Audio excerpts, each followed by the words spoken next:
Awakened Living is a 21st century movement for people who consider themselves spiritual but not religious, who have a deep hunger for connected community and a divine impulse for personal and global transformation.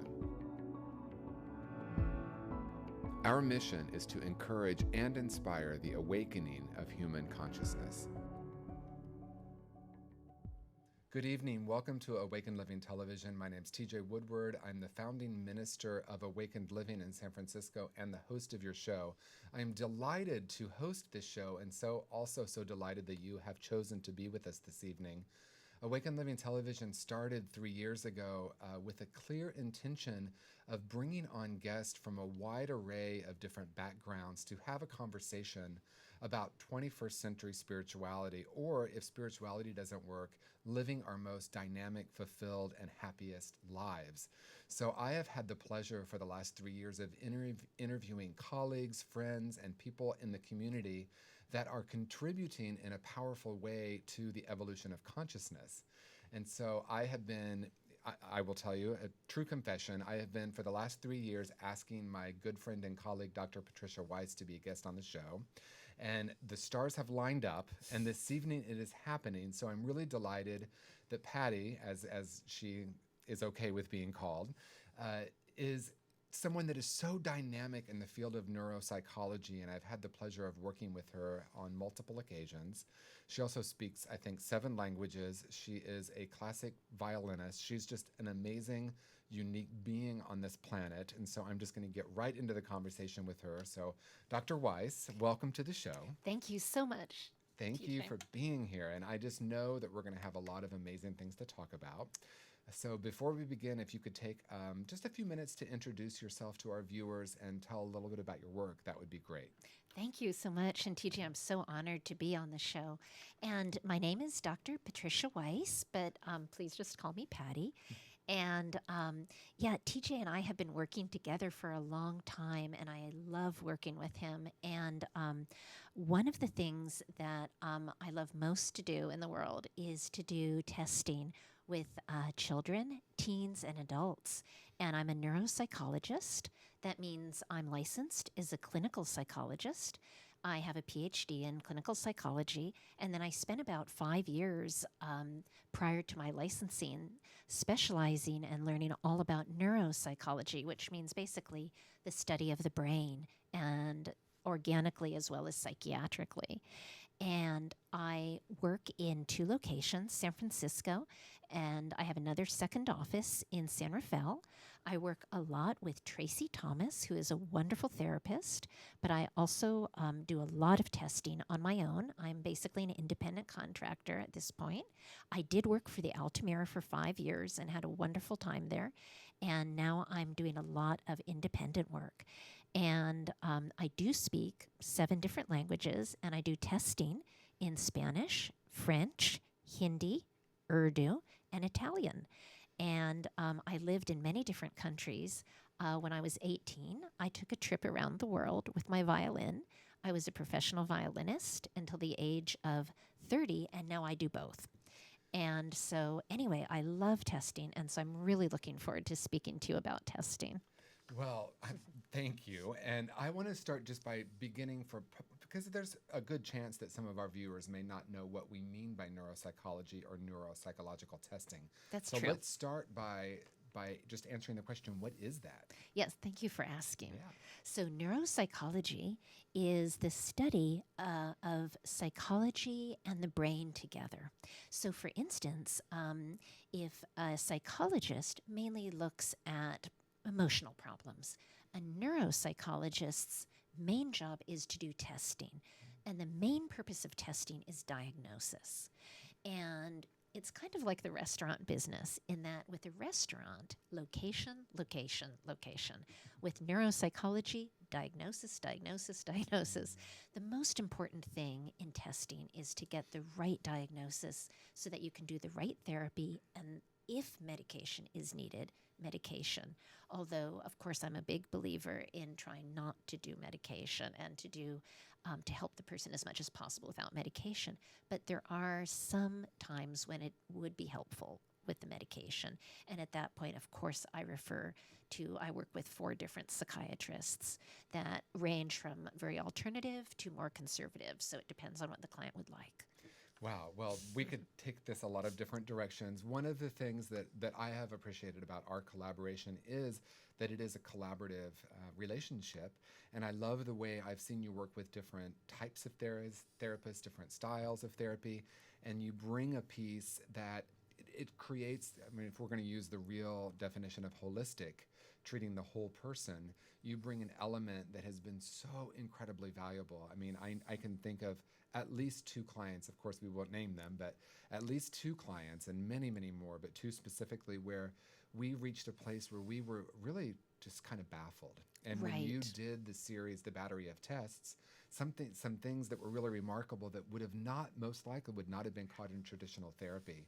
And there was a breakthrough with both of these people, and you got them the assistance they needed, and they were able to then access what we would call traditional therapy, and it was just so beautiful. Thank you so much. Yeah. I do feel that one of the most important things of therapy is the chance to work with people. I love people. I find them fascinating. And I think what happens a lot of times with neuropsychologists and psychologists is almost all of the people that I work with also are fascinated by people and love working with them and love helping them, which is wonderful. People sometimes tend to underestimate how complicated people are. Mm-hmm. And so people are very complicated and complex. And so the testing really helps figure out exactly what's going on. So I love doing a certain battery, which means a group of tests that are both psychological and also neuropsychological, in other words, cognitive, meaning, verbal comprehension, visual ability, memory, processing speed. And that, in addition to projective testing, such as the Rorschach or projective drawings with children, having them draw a house, a tree, and a person can tell so many things, but also having them tell stories about pictures is so helpful, and you can find out so many things. But it's never just one test. I always do a battery of at least 6 to 12 tests. And in those tests, at least 2 of them have 10 subtests. So we're really talking about 20 or 30 bits of testing that I put it all together, score it, analyze it, and then write the report. And the most important part of all is the feedback session, where I get together with the person and I give them feedback. And one thing I really wanted to emphasize is that I think a lot of clients and people have had experience with testing where the testing takes a long, long time and they wait for months for results. I actually, in some cases, have a 24-hour turnaround. I don't usually do that. I don't put myself through that usually, but I will if I need to. And that means that if a client's at a residential treatment center and is leaving in a few days and the therapist just realized they need testing, then what I do is I will go up to the center, I will test the person or the child, and then I will score and write the report that night up until 1 or 2 in the morning, get up the next morning, drive back, and give feedback. And again, that usually isn't the case. It usually takes about a week. But a lot of people take a long time to do the testing. I like to do it, in one way as quickly as possible, but also I'm very, very careful. And so I take as long as it needs. But I try to get it done as quickly as possible to really help the person, and so they don't have to wait for a long time for the results. Wow, great. Well, I want to ask a couple of really kind of simple questions to begin, continue the conversation. And that, first of all, is how would someone know that they would want to come see you? Or like an individual, I'm speaking of an individual. Why would someone have the need to come do this battery of testing with you? There's 2 main reasons. One is that something's going on with them and they don't know what it is. And the therapist or the psychiatrist or the medical doctor doesn't know what it is. I work a lot with Kaiser, and they've been absolutely wonderful to me. And the Kaiser will give me cases where the medical doctor, the neurologist, the psychiatrist, the psychologist can't figure out what's going on. And then I'm kind of the last link in the chain. If nobody knows what's going on, then I'm asked to do the testing. And it's kind of like Agatha Christie and Hercule Poirot.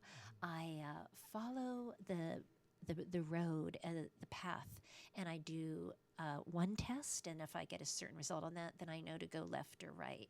Then I know to do more certain tests and then left or right. And I do a lot of work with learning disorders. And a lot of children that are having trouble in school, I diagnose mathematics learning disorders, reading disorders, spelling disorders, which are technically called disorders of written expression.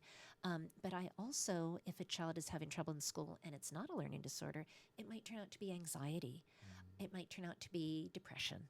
And not even necessarily clinical depression. It could be situational. They could have just lost a relative, or a sibling could be ill. And then I always do a list of recommendations, and recommendations that are right for that client. In other words, if they love ice skating, I will find out where is the best ice skating program for them. But that's just a tiny example, along with who would be the best therapist for them. Do they like alternative? Do they like more conservative? I have a really excellent Rolodex in my mind of all the people in all the different spectrum of therapies, and also with medication, and also if they might need an MRI or a CAT scan. Again, for privacy reasons, I won't give any details, but so whenever I talk about a testing case, it will be a conglomeration, and the person's identity will be very masqueraded. And so there are some clients I've worked with where they come in and they've had flu-like symptoms. I remember this one case I had about 10 years ago, an adult, flu-like symptoms, but none of the doctors could find anything wrong with her. And this was at a large, famous hospital in San Francisco, one of the best.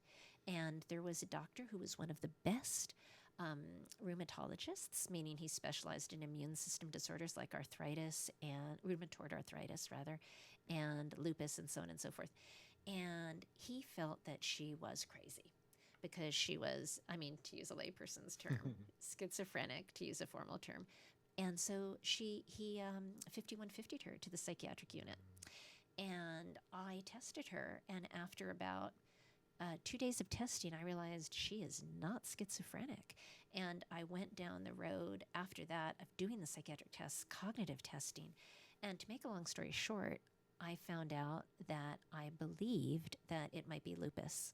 And so I ended up talking to the rheumatologist and telling him that I thought it might be this.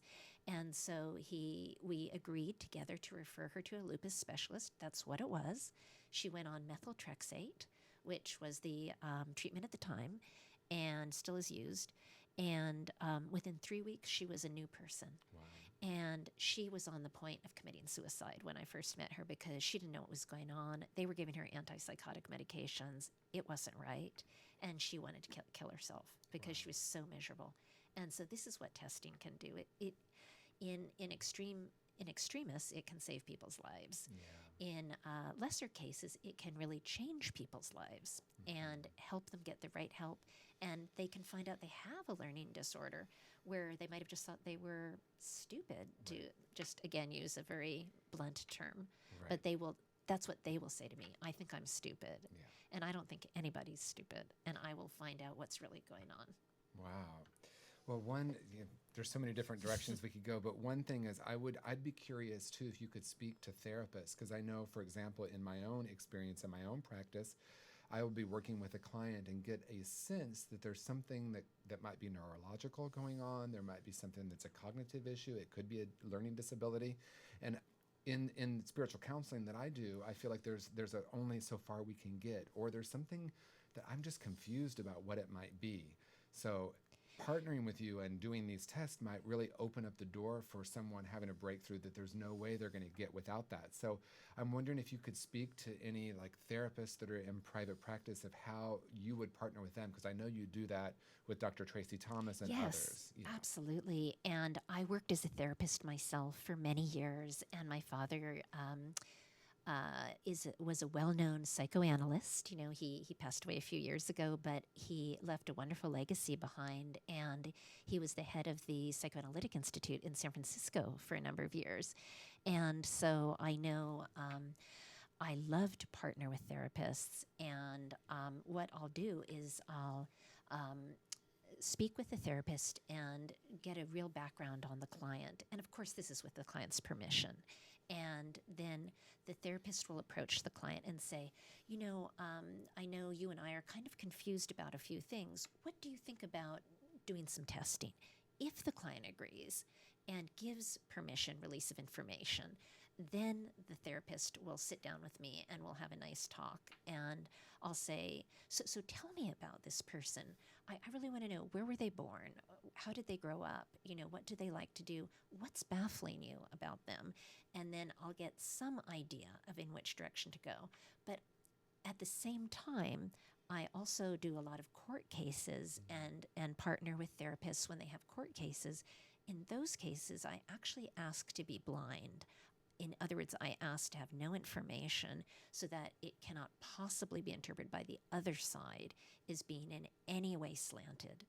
And then I just did a case like this 2 weeks ago where I was completely blinded, and then I interpreted these testing results that had been interpreted by someone else but were not correct, and I reinterpreted them, and the people won the case.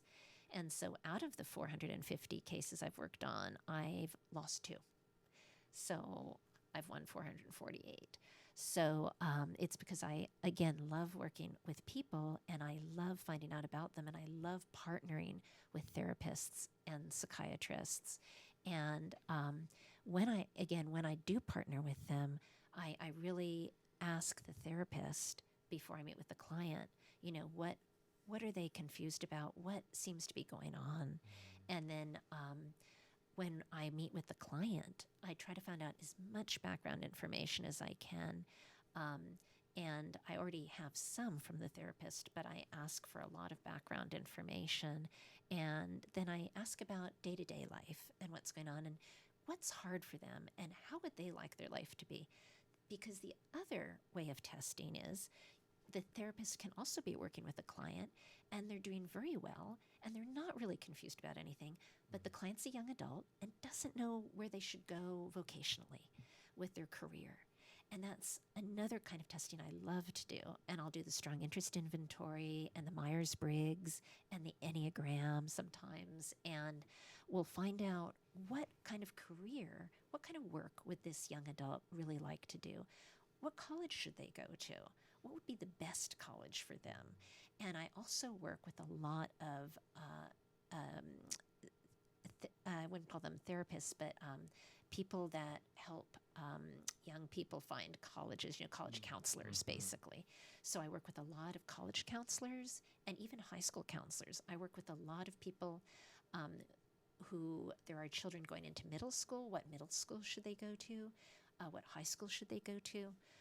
Are they gifted? Should they go to a gifted school such as Nueva in Hillsborough that I have worked for a lot? Or do they have certain kinds of learning difficulties where they should go to a school that would have a good learning program and have a department for learning difficulties?